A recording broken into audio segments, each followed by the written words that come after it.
Yo, JD here, and as you can see by the title of this video, we're going to have a bit of an analysis into how Thomas Ronhaar was so dominant at F1 Esports in Bahrain.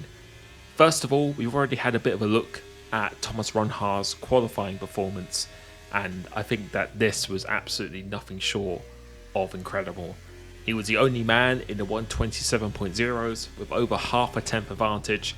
Last year, many people, including myself, were absolutely stunned on how he performed this on a regular basis when the competition is just at an absolute insane level right now. But to do it again on a LAN with the same equipment in what you would hope would be a very supervised, controlled environment, this does shut up the majority of the critics, as he's been able to do this arguably under the most pressure out of any driver on the grid. So we're going to have a bit of an analysis, look into his race, and just really talk about a few key points onto why I think he won by the distance he did. I know there are still a few people out there who maybe doubt his performance, but I think there are a few key moments in the race which really did solidify the result he did. In terms of the dominance of the race, I think it was quite clear from F1 22, Ronhaar definitely prefers a car that is incredibly fast on the straights. And when we look at the Delta on the broadcast and on board, you can see how easily he actually cruises up to his competition on the straight. As we saw in the qualifying, the traction is equally as impressive. And I think this is why a lot of people doubted him being legit on last year's game. Because typically with a low downforce setup, you will not be getting as good a traction on the exits. But somehow he's managing to actually do this exact same thing. So the concerns that people had of last year, the majority of F1 Esports really did call this out as well. He's been able to replicate this again. So it seems like in the race, he was able to have the lowest downforce setup, consistently was able to hold half a second gap to the cars behind on the straight. As a result of this really allowed him to not overuse the battery, preserve the tyres, and have the option to potentially overcut with the advantage in ERS in hand. Low downforce, I believe, is also confirmed by the fuel levels he was running. When I saw other drivers on the same lap, they were running quite a bit higher on the fuel. So again, shows less drag, less demand from the engine. He is not burning as much fuel. So I didn't see any other driver who ran as low fuel levels as him, which isn't going to make a world of difference. But at this level, every single hundredth definitely does matter. And I think his ability to have the slow downforce, the lack of dirty air as well, because he was leading the majority of this race, really allowed him to control his battery usage. And we know how important the ERS is on this game.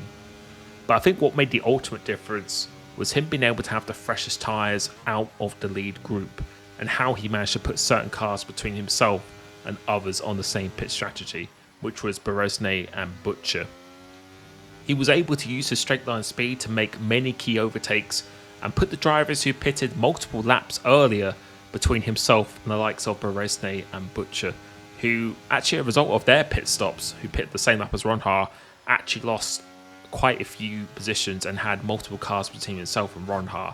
And again, because Ronhaar was able to save more of the battery, was able to really push on his in-lap, he had that tyre advantage and he had that track position as well. But I think the most crucial overtake was actually on Nicholas Longuet and Norgrove, who Norgrove really impressed me. For a rookie in the series, along with Butcher, I think his pace, I think a lot of people probably really doubted his pace a little bit, but he definitely showed what he was capable of.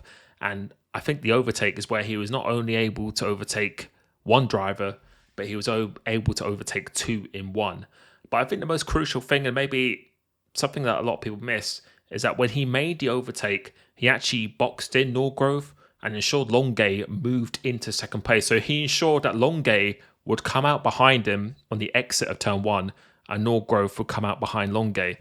Longuet had to pit a little bit earlier because he suffered some damage in the race, and I think he made a very impressive comeback during this race, I have to say.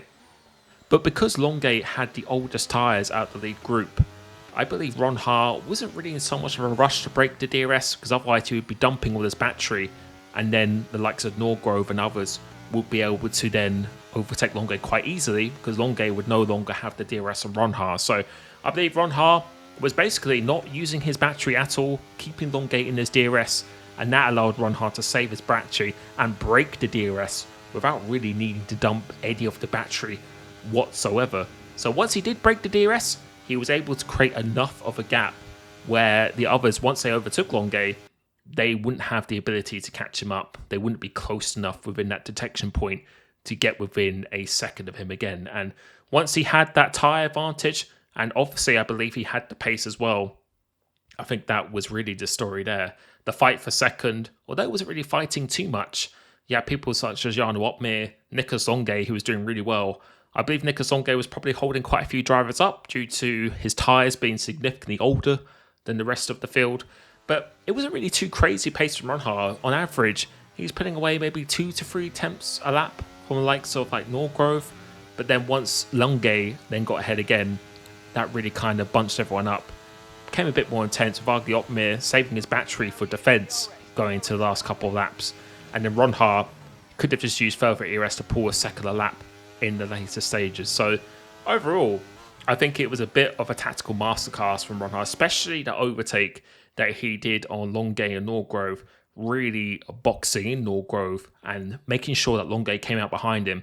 I think that was a very, very subtle move, but a very, very high IQ move indeed. So he used Longay as a bit of a safety net for the rest of the field while saving the ERS, and I think he just controlled it absolutely beautifully. And for me, all the questions we were asked from F1 22 displayed yet again today on a land and controlled environments, I believe it confirms he was the best driver at the event, and actually by quite a fair distance. So hopefully in future we get to see a little bit more of the onboards, especially in the qualifying, because it'd be very interesting to analyse where he was actually faster than the other competition. We now know the next event will be in December, the North American Championship. It is rumoured to be Texas and Las Vegas that the 2 races will be, and I have been told actually just today, whilst I'm commentating on this video, that the event will be held in Sweden at the exact same venue once again. So this will be towards the middle of December, actually not really too far away. I believe it's actually next week, so not too far away at all. So we will be covering that live. I will be doing a live watch along once again, so make sure you subscribe for that. Let me know what you think of Ronhaar's performance, and if this confirms in your eyes that the criticisms he received last year were for nothing. So thank you so much for tuning in. I hope you have a great weekend, and I will be catching you very, very soon.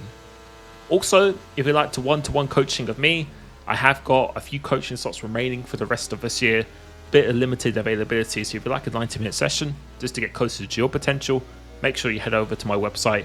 I also offer the Ultimate Coaching Bundle, so if you'd like 10 sessions with me for a pretty nice discount, then also head over to my website as well. Thank you so much, and I'll be catching you very, very soon.